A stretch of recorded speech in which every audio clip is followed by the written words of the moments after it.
ప్రోగ్రామ్ని grand success చేయడానికి చిన్న పని దగ్గర నుండి పెద్ద పని వరకు సహకరించిన అంబేద్కర్ యువసేన యూత్ని మనస్ఫూర్తిగా అభినందిస్తున్నాను. ఏదైనా ఒక చిన్న ఫంక్షన్ జరగాలంటే అదొక టీమ్ ఎఫర్ట్ లేకపోతే ఏ ఒక్కరి వల్ల అది అయ్యే పని కాదండి. మన ఇంట్లోనే జరగదు ఒక చిన్న ప్రోగ్రామ్, అందరికీ తలా ఒక చేయేస్తేనే. నాగరాజ్ సార్ చెప్పినట్టు మనీ ఇవ్వడం ఒక ఎత్తైతే గ్రౌండ్ లెవెల్లో ఈ ఎండాకాలం అంత పని చేయడం అనేది, హార్డ్ వర్క్ చేయడం అనేది చాలా కష్టంతో కూడుకున్నటువంటి పని. ఆ విధంగా ఈ ప్రోగ్రామ్ని గ్రామస్తులందరినీ ఒక దగ్గరికి తీసుకొని వచ్చి ఈ ప్రోగ్రామ్ని ఇంత గ్రాండ్గా ఆర్గనైజ్ చేసినందుకు ఈ యువసేన ఆర్గనైజింగ్ కమిటీకి మనస్ఫూర్తిగా ధన్యవాదాలు తెలియజేస్తున్నాను. Each and every one, I congratulate you. అయితే ఈరోజు మనం ముఖ్యంగా కలుసుకున్న ఉద్దేశం డాక్టర్ బిఆర్ అంబేద్కర్ గారి జయంతి. ఇది మనందరి పండుగ, అందరికీ తెలుసు. ఆయన మన రాజ్యాంగం రాశారు, మన కోసం ఎంతో కష్టపడ్డారు, మన కోసం వర్ణ వ్యవస్థని, కుల వ్యవస్థని ఎదిరించారు. అట్లాగే స్త్రీలకు సమాన హక్కులు కావాలని చెప్పేసి హిందూ కోడ్ బిల్లును పార్లమెంట్లో తీసుకొచ్చినప్పుడు ఎవరైతే వ్యతిరేకించారో దాని మనసు విరిగిపోయి, అరే నేను ఎంత చేయాలనుకుంటున్నాను సమాజానికి, నాకు కరెక్ట్గా స్పందించట్లేదు, వీళ్ళు నాకు సహకరించట్లేదు అని చెప్పేసి ఆ హిందూ కోడ్ బిల్లును తగలబెట్టేసి తన కేంద్ర పంతి పదవిని కూడా తృణప్రాయంగా వదిలేసుకున్నటువంటి వ్యక్తి మన లెజెండ్ డాక్టర్ బిఆర్ అంబేద్కర్ గారు. అలాగే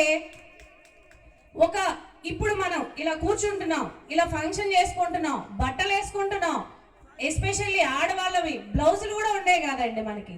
చాలా ఇదే తెలియాలి, సమాజానికి ఇదే తెలియాలి, నేటి యువతకి ఇదే తెలియాలి, విద్యార్థులకి ఇదే తెలియాలి. వాళ్ళ త్యాగాలు, వాళ్ళ గొప్ప త్యాగాలు చేస్తేనే మనం ఇక్కడ ఉన్నాం ఈరోజు. ఈ రకంగా సమాజంలో ఇందాక పాట వచ్చింది చూడండి, సమాజంగా ఎదగాలి.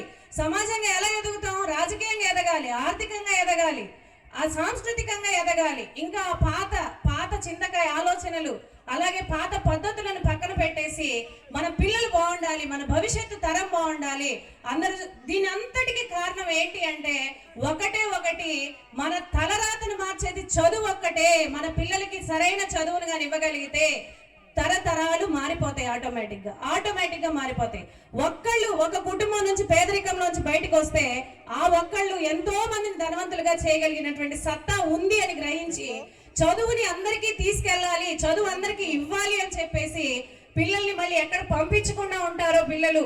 ఆ రోజుల్లో తిండి లేదు, అసలు ముందు కూర్చోడానికి హక్కు లేదు, కూర్చుంటే పిల్లలు కోసేశారు, నిలబడితే గాలి పీలిస్తే కోసారు, మూతికి ముంత, ముడ్డికి చీపురు కట్టారు. ఎంత దరిద్రమైనటువంటి, ఎంత దుర్భరమైనటువంటి పరిస్థితుల్లో నుంచి మన మన మన పూర్వీకులు, మన పూర్వీకులు నిజంగా మనం వాళ్ళకి ఎంతో ఎంతో ఎంతో ఎంతో ఎంతో వాళ్ళు చేసిన త్యాగాలకి మనం ఎంతైనా కృతజ్ఞులు.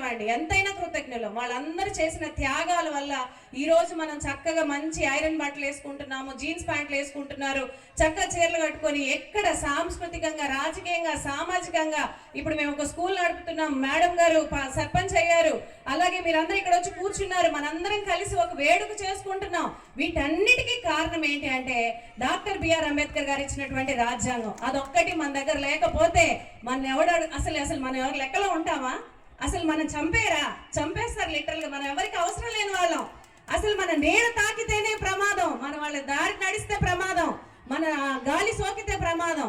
కానీ మనం అన్ని పనులు చేయాలి, చెప్పులు కుట్టాలి, బర్రెలు మేపాలి, అన్ని పనులు చేయాలి. కానీ ఆ రిజల్ట్ ఎవరైతే తీసుకుంటున్నారో ఆ అగ్రవర్ణాలకు వ్యతిరేకంగా పోరాడి మనందరి హక్కుల్ని ఇచ్చినటువంటి గొప్ప నేత మనకి డాక్టర్ బిఆర్ అంబేద్కర్. అయితే ఈ డాక్టర్ బిఆర్ అంబేద్కర్ గారిని కేవలం మనం ఈ రోజు ఒక్కటే అనుకుంటే కాదండి. అది మనం ప్రతిరోజు మన గాలి పీలుస్తున్నాం అంటే ఆయన దయ, అంతే. మనం బ్రతికున్నాం అంటే ఆయన దయ. కాకపోతే ఆయన భావజాలాన్ని మనం అందరం అర్థం చేసుకోవాలి, విద్యార్థులకు ఇవ్వాలి. కేవలం ఇప్పుడు నాగరాజ్ సార్ అన్నట్టు కేవలం మనం ఏదో